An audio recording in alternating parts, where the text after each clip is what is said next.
பெண் கிராம நிர்வாக அலுவலர் மீது சாணியை வீசி தாக்குதல் நடத்திய பெண் உதவியாளர் சங்கீதா கைது செய்யப்பட்டார். உள்ளூரைச் சேர்ந்த பெண் உதவியாளர் விஏஓ மீது இப்படி கொடூர தாக்குதல் நடத்திய சம்பவம் வடக்கணந்தல் கிராமத்தில் பரபரப்பை ஏற்படுத்தியது. கள்ளக்குறிச்சி மாவட்டம் கச்சிராபாளையம் அடுத்த வடக்கணந்தல் ஊராட்சியின் கிராம நிர்வாக அலுவலராக பணியாற்றி வருபவர் தமிழரசி. இவருடைய உதவியாளராக சங்கீதா என்பவர் பணியாற்றி வந்தார். உள்ளூரைச் சேர்ந்த சங்கீதா கடந்த சில மாதங்களுக்கு முன்பு அலுவலக கணக்கு புத்தகத்தை தனது வீட்டிற்கு எடுத்து சென்றுள்ளார். இதனை தமிழரசி கண்டித்ததால் அவரை சங்கீதா அலுவலகத்திலே வைத்து பூட்டியுள்ளார். இது தொடர்பான வீடியோ சமூக வலைதளத்தில் வைரலானது. அப்போது தமிழரசி அளித்த புகாரின் பேரில் சங்கீதா பணியிடை நீக்கம் செய்யப்பட்டார்.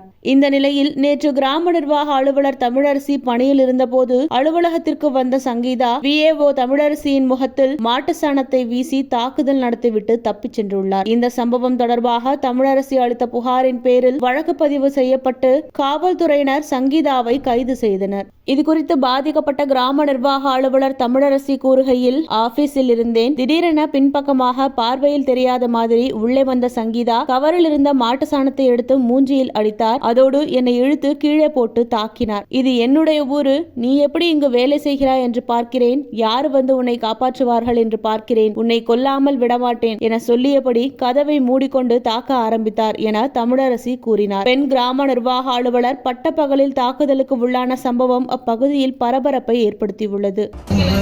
நெத்தியில இருக்க காயெல்லாம் அவங்க அடிச்சதுனால அவங்கள்ட்ட மீண்டும் வெளியே வரும்பொழுதே காப்பாத்துங்க கொன்றாங்க அப்படின்னு சொல்லி கத்துறேன். உன்னை கொன்னாலும் கேட்க ஆள் இல்லடி, யார் கேட்பாங்க?